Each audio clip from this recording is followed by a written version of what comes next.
Aujourd'hui, nous allons parler du film Les Gardiens de la Galaxie, volume 3, que je viens de voir donc au cinéma. Donc c'est une critique à chaud.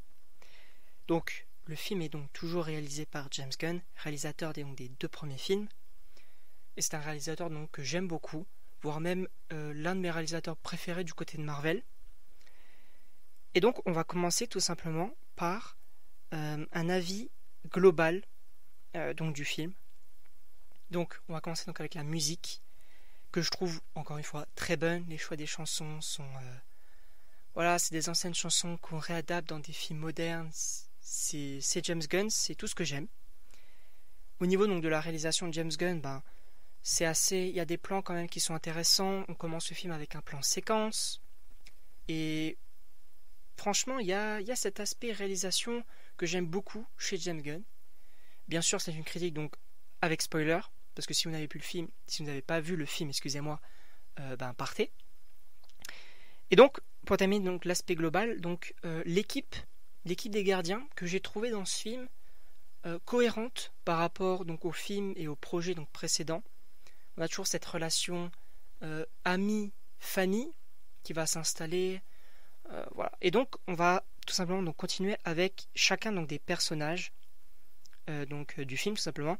Donc on commence avec donc Peter que j'ai trouvé assez intéressant, puisque ça se voit que c'est un personnage donc tourmenté, et on le voyait déjà dans le Holiday Special des Gardiens donc sur Disney+. C'est un personnage vraiment tourmenté par la mort et le retour de Gamora. On voit très bien donc au début du film, voilà, il va tout simplement donc devenir quasi alcoolique. Il va se noyer dans l'alcool pour tenter même d'oublier ou quoi. Et c'est vraiment un personnage que je trouve intéressant, parce qu'au fil du film, on voit que il va accepter que Gamora ne soit plus là, et il va se dire en fait, mon univers c'était toi, mais en fait il n'y avait pas que toi, donc je vais me concentrer peut-être sur les autres aussi. Il va s'inquiéter notamment donc pour Rocket, transition toute trouvée. Rocket, excusez-moi du peu, mais c'est un GOAT. Déjà c'était mon personnage, mon gardien de la galaxie préféré depuis donc les Gardiens 2. Franchement, ce personnage, je n'ai pas pleuré, mais j'ai eu les larmes aux yeux quand on revenait toujours, vous savez, sur ces flashbacks. C'était vraiment très intéressant. Et d'ailleurs, un plan que j'ai trouvé intéressant, c'est, vous savez, quand il est dans sa cage, quand il est encore un raton laveur simple entre guillemets, et qu'il va y avoir la main du maître de l'évolution, donc il va s'approcher de lui. Ça montre en fait, pour moi en tout cas c'est comme ça que je l'ai ressenti, ça montre en fait l'emprise du maître de l'évolution sur le petit donc Rocket. Mais donc Rocket, GOAT du film, même si, et c'est ça qui est fort, c'est que même si il est absent de la majorité du film, avec les flashbacks, moi j'adore, et quand il revient, tout le reste du film, tout le film final entre guillemets, j'adore. Ce personnage vraiment il est incroyable. J'espère le revoir, mais on va parler donc de l'avenir dans une autre vidéo. On va parler donc des scènes post-génériques et de l'avenir possible des gardiens. On va continuer avec donc le personnage, mais en tout cas Rocket, GOAT du film. Pour moi c'est le GOAT du film. Gamora donc, on va continuer donc avec elle. Personnage intéressant parce que donc elle était morte, mais donc du coup elle est revenue, donc elle doit s'adapter à ce nouveau monde entre guillemets. Et j'ai trouvé assez intéressant la relation avec Peter, avec les gardiens, d'aller de dire en fait moi je vous connais pas. Donc arrêtez de faire comme si j'étais celle qui est morte, en fait ce n'est pas moi. Et en fait c'est même le message un peu avec Peter qu'on a dans le film, c'est que c'est pas toi, enfin ce n'est plus la Gamora que je connais, mais celle que tu es aujourd'hui, peut-être qu'elle est mieux. Vous voyez, un petit peu le message que j'ai trouvé en tout cas. Donc c'était assez intéressant de ce côté-là. Groot, je dois dire que j'aime bien cette version, parce qu'elle est ultra badass, on va pas se mentir. Elle a beaucoup plus de capacité que les groupes précédents. Donc très intéressant Groot. Il parle à la fin, ce qui est plutôt bien. Moi j'ai plutôt bien aimé cet aspect un petit peu de... voilà, c'est... On connaît tous, le jeu s'appelle Groot. Mais voilà, c'est un personnage assez fidèle par la suite. Pourquoi pas. La relation avec Peter, je la trouve qu'elle marche bien. On va continuer avec le personnage donc de Drax. Drax donc fidèle à lui-même. L'élément, oui, un peu humoristique à quelques moments. J'ai cru que dans ce film il allait mourir, mais on est plus sur un aspect rédemption, un aspect, en fait, moi, je suis fait pour être père, donc une transition, pourquoi pas. Je suis pas contre, même si le fait de... Enfin, je pensais vraiment qu'il allait mourir vers le milieu du film pour poser vraiment les enjeux. Ce n'a pas été le cas, mais bon, ce n'est pas extrêmement dérangeant pour ma part. La fin me va très bien. On va continuer avec le personnage de Mantis. Toujours ce personnage un peu naïf qui va en fait revenir à des choses, comment dire les choses simplement, conseiller aussi parfois ses amis, etc. Donc, moi je l'ai bien aimée. Après, elle reste fidèle à elle-même. La relation avec Peter, comme quoi donc c'est sa sœur et tout, bon, pourquoi pas. À voir évidemment. Moi j'ai plutôt bien apprécié, on va dire dans le film. Elle est plutôt, elle est fidèle à elle-même en gros. Donc, le personnage ne change pas réellement. Et c'est le cas de la majeure partie des personnages malheureusement. Donc, contrairement donc, au personnage donc, de Nebula, qu'on va évoquer maintenant, Nebula, elle a une évolution très intéressante dans le sens où elle a souffert toute sa vie. Et là, le fait qu'on lui offre quelque chose, elle se sent qu'on lui offre donc une nouvelle famille, elle se sent obligée entre guillemets donc de la commander, de pas parler, enfin, vous voyez, d'être un petit peu agressive parce qu'on l'a élevée comme ça. Mais en réalité, le personnage, franchement, je trouve qu'il a une belle évolution dans l'ensemble, Nebula, même si au niveau en fait du maquillage ou des effets spéciaux, j'ai trouvé qu'on l'humanisait de plus en plus. Parce que il est vrai que dans les films précédents, même dans les programmes précédents, on voyait vraiment l'aspect robotique de Nebula. Là où avec le maquillage, on voit une certaine évolution et on essaie peut-être de l'humaniser un petit peu plus. Et ça, j'ai bien aimé. Donc on va continuer avec le personnage donc, de Kraveline, qui est anecdotique dans le film, même si j'ai bien aimé de voir un petit peu, de le revoir tout simplement, c'est Kraveline quoi.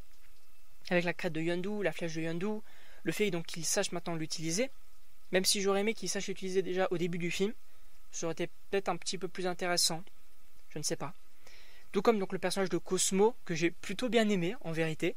Alors certains n'aiment pas le traitement du personnage, mais en vérité moi je trouve que c'est un plutôt bon personnage, enfin, il reste anecdotique tout comme Kraveline, mais pourquoi pas le revoir par la suite, moi ça me plairait bien.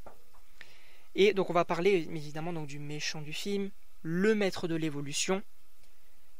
Et j'aimerais vous poser une question.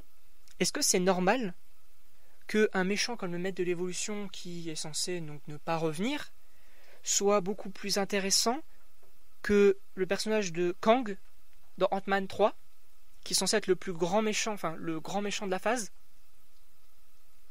Je trouve que c'est incohérent, parce que le maître de l'évolution, pour moi, mais vraiment, c'est l'un des méchants, peut-être des gardiens, ou peut-être même le méchant gardien que j'ai préféré. Je veux dire, cet aspect de il n'y a pas de Dieu, donc c'est moi qui vais en devenir un, créant la société parfaite, ayant donc un idéal, entre guillemets, une société idéale. Ça, j'ai vraiment beaucoup aimé.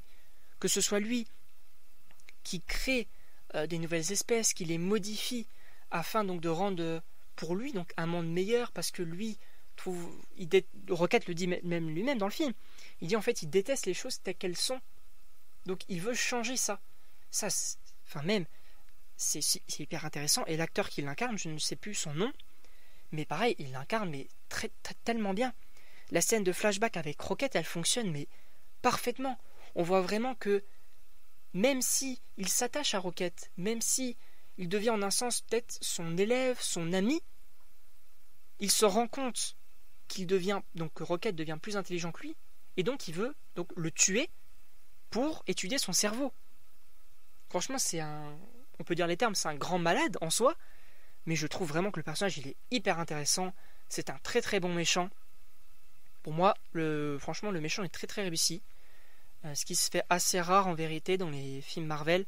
Certes, il y avait un Namor dans Black Panther 2 qui fonctionnait très bien. Il y avait une Wanda dans Doctor Strange 2 qui allait aussi bien. Mais franchement, je trouve que le personnage, il est très très bon selon moi. Tout comme d'ailleurs le personnage donc, de Adam Warlock.